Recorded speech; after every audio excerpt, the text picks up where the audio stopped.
กายมานานกลายเป็นตำนานให้ลูกหลานได้คิดดินแดนแคว้นเหนือลายเรือสิงอ้างห้องห้อยบูหานลึบบ่สูญหายได้ลึบบ่สูญหายได้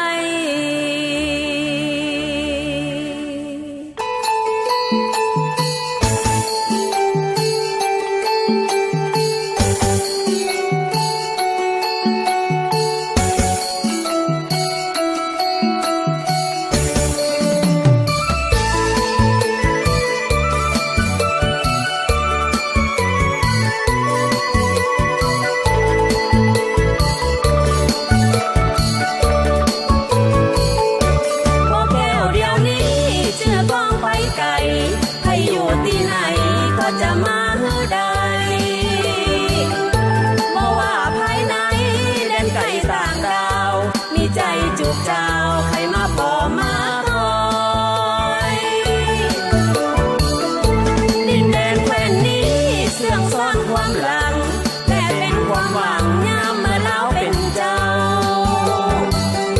ห้องห้อยบูหานมีทั่วแดนด่านดาววันนี้ขอกล่าวส่วนมือฟังตามอ้อนำหายเรื่องอัศจรรย์บ่มีตำนานเมื่อเฮาอ่านได้เหลือแต่บันทึกสืบทอดกันไว้จารึกในใจคนลาวตึงเมืองห้องห้อยแม่น้ำของแต่ข้าวหลังยังเป็นห้อมเป็นตา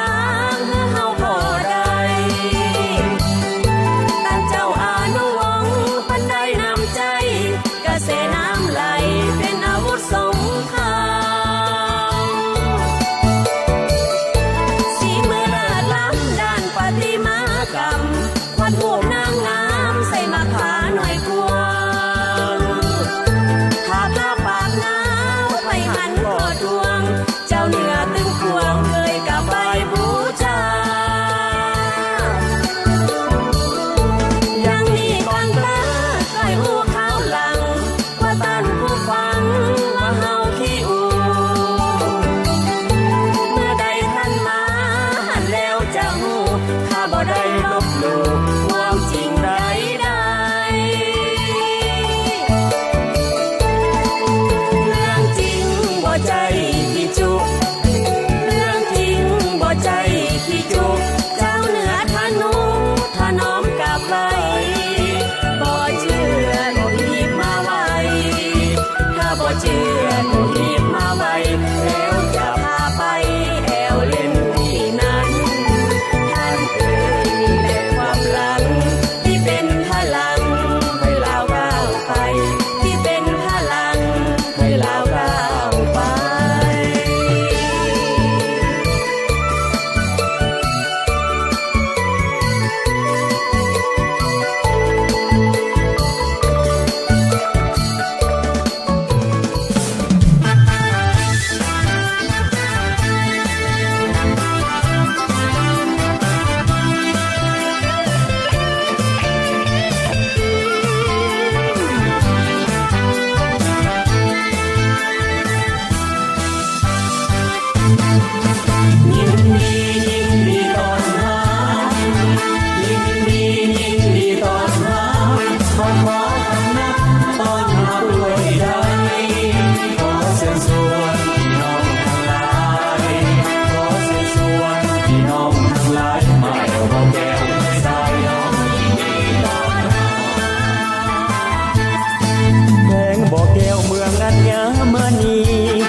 ไกล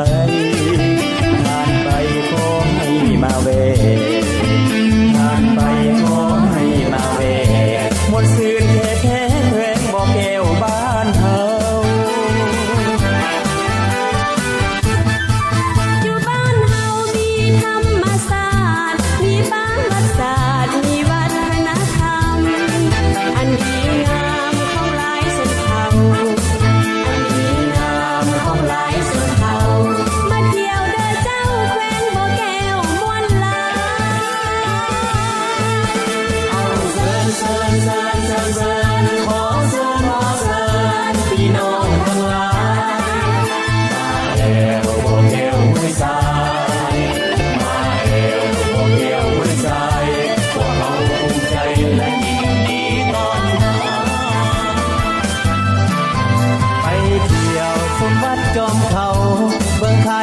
เก่าไปไหว้พระธาตุพระธรรม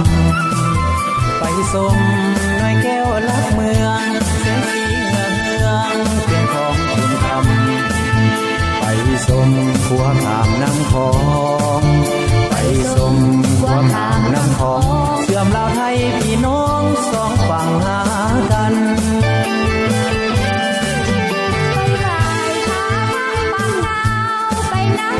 เก่าสมดินข้าชีมะลืนแก่น้ำเกินกินข้าวซอยแซ่แก่น้ำเกินกินข้าวซอยแซ่ข้าวซอยต้นแบบของเผาลือบูฮาขึ้นทางเหนือเมื่อเที่ยวเมืองต้นเพิ่งไปเอวไปเบิ่งสามเหลี่ยมทองคำเที่ยวเมืองเก่าในป่าวัดศาสตร์มรดกของศาสตร์สุวรรณคงคำเดือนสามส้มดอกยิ้มป่าเดือนสามส้มดอกยิ้มป่าชื่อเสียงลือซาว่าเป็นดอกยิ้มคำเอาเสิร์นเสิร์นเสิร์นเสิร์นเสิร์นขอเสิร์นขอเสิร์นพี่น้องทั้งหลายมาแอวบอกแอวไม่สายมาแอวบอกแอวไม่สายพวกเราภูมิใจยินดีต้อนรับยินดียินดีต้อนรับยินดียินดีต้อนรับมาขอคำนับต้อนรับด้วยใจขอเชิญชวน